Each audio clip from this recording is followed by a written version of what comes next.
கேள்வி பார்வையாளருக்கு வணக்கம். இந்த நேர்காணலில் நாம் சந்திக்க இருக்கும் சிறப்பு விருந்தினர் அகில இந்திய ஃபார்வர்ட் பிளாக் கட்சியின் முன்னாள் தலைவர் நவமணி அவர். ஐயா வணக்கம். ஐயா வணக்கம் தம்பி. உங்களுக்கெல்லாம் தெரியும், தென் மாவட்ட அரசியல் களம் தற்போது சூடு பிடிக்க தொடங்கி இருக்கிறது.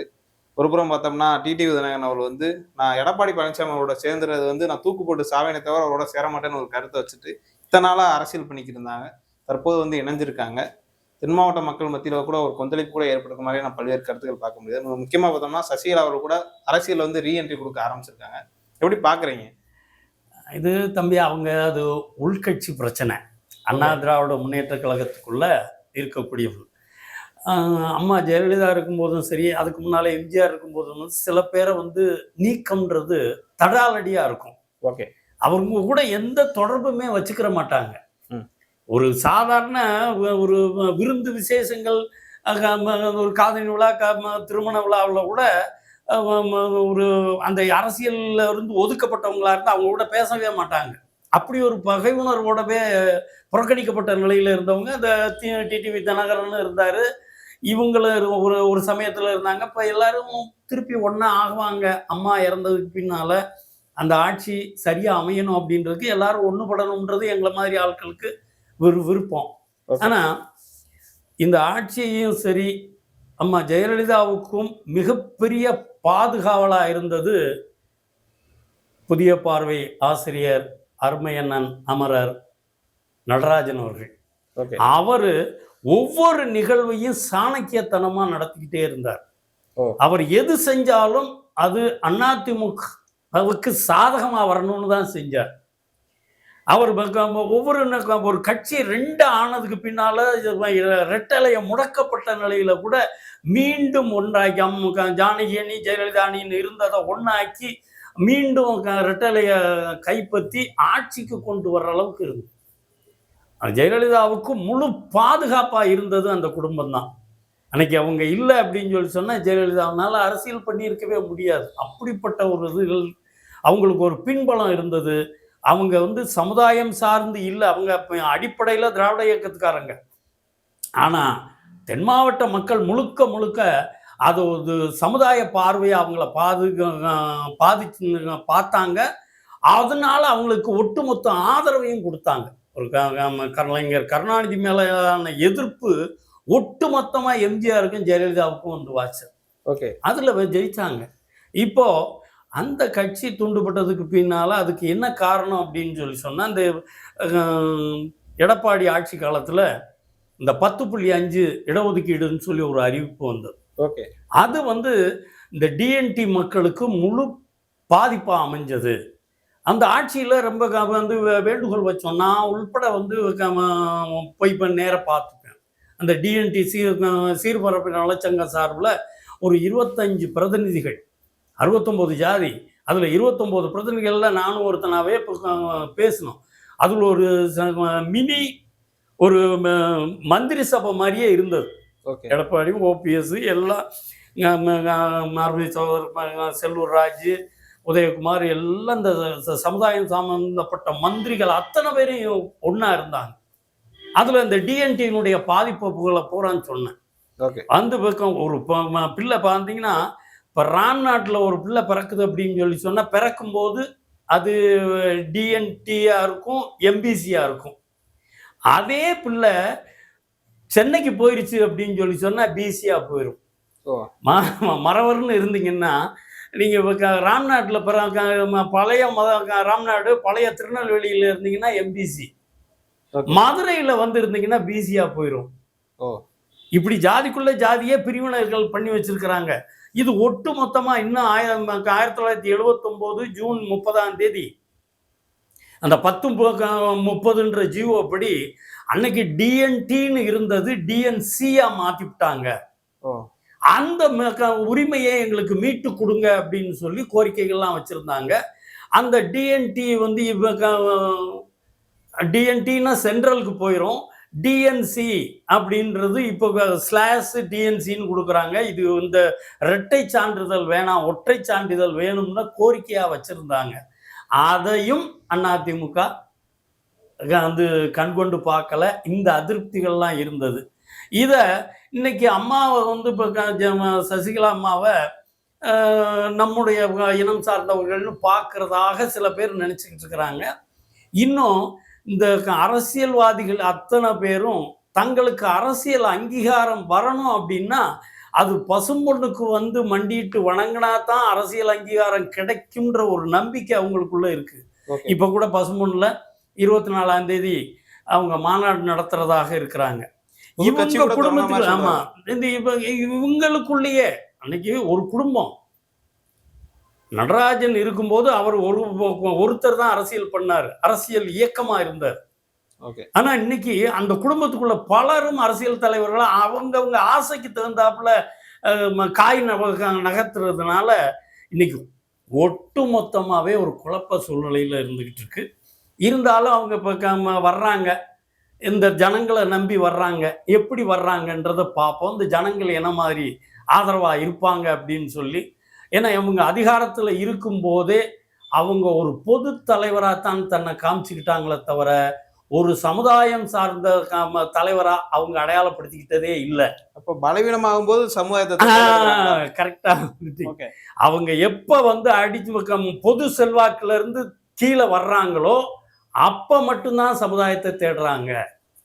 அவங்க இருக்கிற காலங்களில் ஒரு பள்ளி கல்லூரி, இப்போ ஒரு மருத்துவக் கல்லூரி, இன்ஜினியரிங் கல்லூரி அது ஆரம்பித்தோம். அதில் நிறைய இப்போ ஒரு ஏழை மாணவர்கள் படிக்க வச்சாங்க. அல்லது அவங்களுக்கு நீண்ட காலமாக இந்த கோரிக்கைகள் என்னவா இருக்குது அதை பற்றியெல்லாம் இல்லை. இன்னைக்கு முல்லை பெரியாறு பிரச்சனை அம்மா ஜெயலலிதா போராடி அதை 152 இருந்ததை 142 வரைக்கும் கொண்டு வந்துட்டாங்க. வழக்கு போட்டு 152 ஆக்கணும். அதை பற்றி பேசுறது இல்லை. அதில் விளைநிலங்களா இருக்கிற விவசாயிகள் பூரா இந்த மண் சார்ந்தவங்களா இருப்பாங்க. இவங்களை பற்றி நினைக்கும். இது போக இந்த கிருதமால் நதின்னு இருந்தது, அது இப்போ சாக்கடையாக போயிடுச்சு. கூடிய சீக்கிரம் வைகையும் சாக்கடை ஆக்கிடுவாங்க. இது பூரா ராம்நாட்டுக்கு போகக்கூடிய நதிகள். அது வந்து அந்த ராம்நாட்டில் இன்னைக்கு பூரா சீமக்கருவலை அப்படின்றது தான் இருக்குது. எந்த ஒரு தொழில் துறையும் கிடையாது. ஒவ்வொரு தென் மாவட்டங்களில் ஜாதி கலவரம்லாம் வரும் அப்படின்னு சொல்லி கொடியங்குளம் பிரச்சனையிலிருந்து வரிசையாக ஆலோசனை கமிட்டியெல்லாம் வச்சாங்க. கோபதி நாயகம் கமிஷன், ரத்னவேல் பாண்டியன் கமிஷன் அப்படின்னு ஒவ்வொரு கமிஷனும் ஒரு ரிப்போர்ட் கொடுக்கும். இந்த பகுதியில் ஒரு நிரந்தரமான தொழில் இல்லை, விவசாயத்துக்கு சார்ந்த வேலைகளுக்கு தண்ணீர் வசதி இல்லாமல் இருக்குது, இதுகளையெல்லாம் சீர் பண்ணணும், காவிரி குண்டாறு இணைப்பு திட்டம் கொண்டு வரணும் அப்படின்னுலாம் ஒவ்வொரு தடவையும் சொல்லியிருப்பாங்க. ஆனால் அதை பற்றி அந்த அரசியல்வாதிகள் அந்த அறிக்கையோடு இருந்து போயிடுறாங்களே தவிர இந்த ஜனங்களை கேட்டுக்கிறதே இல்லை, கண்டுக்கிறதே இல்லை, அதை எடுத்துக்கிறதும் இல்லை. ஒவ்வொரு தடவையும் உங்க அரசியல் அதிகாரத்திலேருந்து அடிபட்டு கீழே வரும்போது பூரா ஜாதி பேசுகிறாங்க. ஓகே. இந்த ஜாதி பேசி ஜாதி மூலமாக பலத்தின் மூலமாக மீண்டும் எந்திரிச்சிடலாம்னு நினைக்கிறாங்க. அது எதிர்காலம் தான் பதில் சொல்லுவோம். இதுல நம்ம முக்கியமா பார்த்தோம்னா தினகரன் அவர்கள் வந்து எடப்பாடி பழனிசாமியோட இணைஞ்சது எப்படி பார்க்கலாம்? ஏன்னா ஏற்கனவே வந்து தனிச்சு கிளம்புண்டு தென் மாவட்டங்கள்ல அதிக வாக்கு வாங்கியிருந்தாங்க. இப்போ அவங்களோட சேர்ந்துருக்காங்க. முக்குளத்தோர் மக்கள் என்ன நினைக்கிறாங்க? இல்ல முக்குளத்தோர் பிரதிநிதின்னு உங்களை வந்து இவங்களா சொல்லிக்கிறாங்களே தவிர அவங்க எந்த காலத்திலையும் அப்படி இருந்துகிட்டதே இல்லை. முக்குளத்தோருக்கான எந்த காரியத்திலையும் தனிப்பட்டு அவங்க பொதுவாக தான் இருந்திருப்பாங்க. ஒரு கோயில் இருக்கு அப்படின்னு சொல்லிச்சுன்னா அந்த கோயில் வந்து எல்லா ஜனங்களும் கும்பிடுறதுகளா இருக்கும். அதுக்கும் நன்கொடை கொடுத்துருந்துருப்பார். பெரியவள எம்பியா இருக்கும் போதும் சரி, மற்ற இதுகளெல்லாம் அந்த மாதிரி தான் அவருடைய அணுகுமுறை இருந்திருக்கும். குறிப்பிட்டு இந்த சமுதாயத்துக்காக எதுவுமே செய்யலை. தேவர் அவர்களுக்கு தங்க கவசம்லாம் வச்சிருக்காங்க. தேவருக்கு தங்க கவசம் வந்துட்டா அதுல அவருக்கு என்ன பெருமை? அவர் 32 கிராமத்துக்கு சொந்தக்காரர், கையில் ஒரு மோதிரம் கூட போட்டது இல்லை. அவருக்கு தங்க கவசம் போட்டுட்டு அது அதிமுக அக்கௌண்ட்ல வச்சுக்கிருவீங்க. அவர் விளம்பர பலகையா? ஒவ்வொரு வருஷமும் அக்டோபர் 25ஆம் தேதி எடுத்துட்டு போயிட்டு நவம்பர் 1ஆம் தேதி பேங்க்ல கொண்டாந்து வச்சுக்கிருவீங்க, உங்க அக்கௌண்ட்ல கணக்குல வச்சுக்கிருவீங்க. அதனால தேவருக்கு என்ன? தேவர் சமுதாயத்துக்கு என்ன? தேவர் சமுதாயத்துக்கு என்ன செஞ்சீங்க? தேவர் கவசம் அப்படின்றதுனால அவருக்கு என்ன வந்துச்சு? அதுல அவருக்கு முன்னால தேவருக்கு ஜெயந்தி விழா 1955 பர்மாவில் கொண்டாடினாங்க. 56 இருந்து மதுரையில் விழா நடக்குது. 63 இருந்து குரு பூஜை நடந்துகிட்டு இருக்கு. நீங்க ஒன்றும் புதுசா பண்ண, நீங்க வந்ததுக்கு பின்னாலதான் இந்த சர்வ கட்சி, இந்த அம்மா வர்றாங்க, ஜெயலலிதா வர்றாங்கன்னு 95க்கு பின்னாலதான் எல்லா கட்சிகளும் படையெடுக்க வந்துச்சு. எல்லா கட்சியும் படையெடுத்து வந்ததுனால பல பேருடைய பொறாமைக்கு வர ஆரம்பிச்சிருச்சு. இவருக்கு மட்டும்தான் முக்கியத்துவம் கொடுக்குறாங்கன்னு சொல்லி எல்லா சமுதாயத்திலையும் கிட்டத்தட்ட 69 சமுதாயங்களுக்கான இன்னைக்கு விழா நடந்துகிட்டு இருக்கு, அரசு விழாவே 69 தலைவர்களுக்கு விழா நடத்திக்கிட்டு இருக்காங்க. இந்த போட்டியா வந்ததே இந்த தேவர் ஜெயந்திக்கு போட்டியா வந்த விழாக்கள் தான் அது. இது எதுக்கு?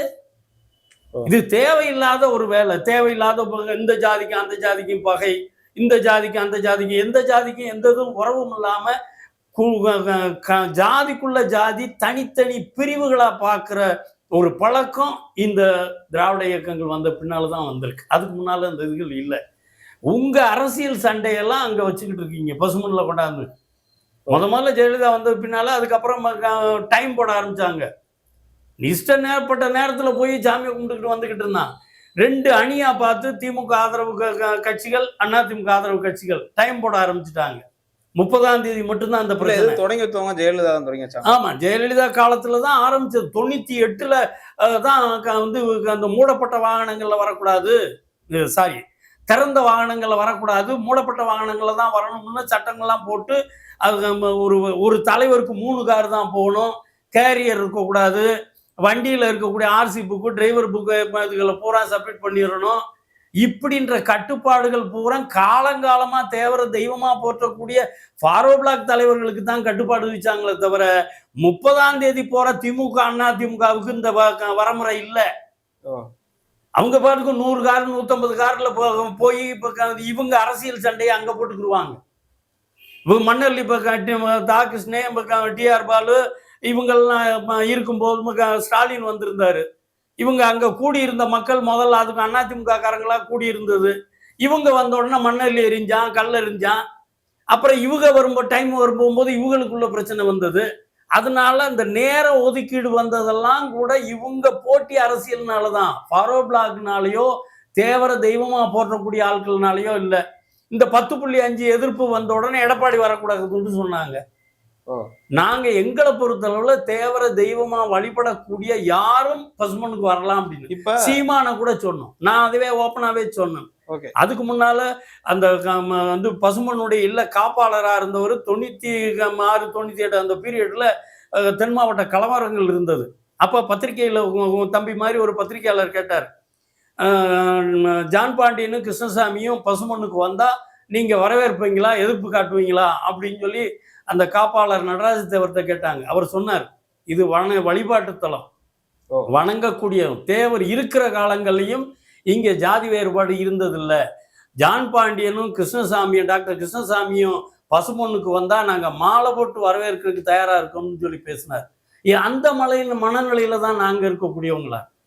ஜான் பாண்டியன் வந்து எடப்பாடி 10.5 எதிர்ப்பு அப்படின்னு சொல்லி வரும்போது கூட வந்து வழிபட்டு கும்பிட்டுட்டு போறவரை பத்தி நாங்க எதுவும் பேசல, சீமான பேசல, வரக்கூடாதுன்னு சொல்லல இவா. ஆனா அவருக்கு விரோதமான நடவடிக்கைகளை உங்க அரசியல் ஆதாயத்துக்காக எங்களை பலிகடை ஆக்காதீங்க, தேவர பலிகடை ஆக்காதீங்க அப்படின்றதான் எங்களுடைய கோரிக்கை. நம்ம முக்கியமா உதாரணம் 10.5% சொன்னீங்க, அது இன்னும் அந்த அதிருப்தி இருக்கா? ஆமா, முழுசா இருக்கு, முழுசா இருக்கு. பாதிப்படைஞ்சிருக்கிறோம்ல 40 வருஷமா. இது பிரிட்டிஷ்காரங்க பண்ணது. 1871 பிரிட்டிஷ் பார்லிமெண்ட் போட்டது சிட்டி ஆக்ட். அது தேவமாருக்கு மட்டும் போட்டது இல்லை, 79 ஜாதிக்கு போட்டது. அது தமிழ்நாட்டுக்கு மட்டும் இல்லை, உலகம் பூரா வந்து காலனி ஆதிக்கம் பண்ணி வந்த பிரிட்டிஷ்காரன் எங்க அந்தந்த மண்ணின் மைந்தர்களுக்கு அடக்கிறதுக்கு போட்டு வச்ச சட்டம் அந்த city act, criminal tribes act. சில பேர் குற்ற பரம்பரைன்னு சொல்லுவோம். குற்ற பரம்பரைன்னு தமிழ் பண்ணதே தப்பு. குற்ற பழங்குடிகள் சட்டம் அப்படின்னு சீர்மரபினர் மாத்திட்டாங்க. அது வந்து சுதந்திரத்துக்கு பின்னால 52க்கு பின்னால டீநோட்டிஃபைடு ட்ரைப்ஸ் அப்படின்றது மறுவாழ்வு அளிக்கப்பட்ட சீர்மரபினர் அப்படின்றது பின்னால. ஆனா இன்னைக்கு வரைக்கும் சில பேர் பேசும்போது பாத்தீங்கன்னா சில அரசு குற்ற பரம்பரை சட்டம்ன்றதே தப்பு. City act, criminal tribes act, எல்லா ஜாதியும் அதுல இருந்துச்சு. சாதாரண வந்து கல் ஒட்டர்ல இருந்து செட்டியார்ல ஒரு குரூப்புக்கு இருந்தது, பல்லர்ல ஒரு குரூப் இருக்காங்க. ஆமா, அந்த சிட்டி ஆக்ட்ல இருக்கிறாங்க. ஏன் வந்து ஆஸ்திரேலியாவில் இருக்க பூர்வகுடிகள், செவ்விந்தியர்கள் எல்லாரும் அதுல அந்த சிட்டி ஆக்ட்ல இருந்தாங்க. இது வந்து உலகளாவிய ஒரு சட்டம். அது தமிழ்நாட்டில் வரும்போது அரசு பெருங்காமநல்லூர்ல மிகப்பெரிய போராட்டம் இருந்தது. அதுக்கு முன்னால இந்த காவல் சிஸ்டம்னு ஒரு அமைப்பு இருந்தது. ஓகே. அந்த காலங்களில் மன்னராட்சி காலங்களில் நாட்டு நிர்வாகம் பூரா தேவமாரில் தான் இருந்துச்சு. ஊர் காவலர்களா இருந்தவங்க தேவமாரா இருந்திருப்பாங்க. அதனால இந்த போலீஸ் சிஸ்டத்தை உள்ள கொண்டு வரும்போது பிரிட்டிஷ்காரன் இவங்களை பூரா தடை பண்ணான். இந்த காவல் சிஸ்டத்தை எதிர்த்தான். அதை எதிர்த்து போராடினாங்க. 1918 கமுதியில மிகப்பெரிய போராட்டம் இருந்தது.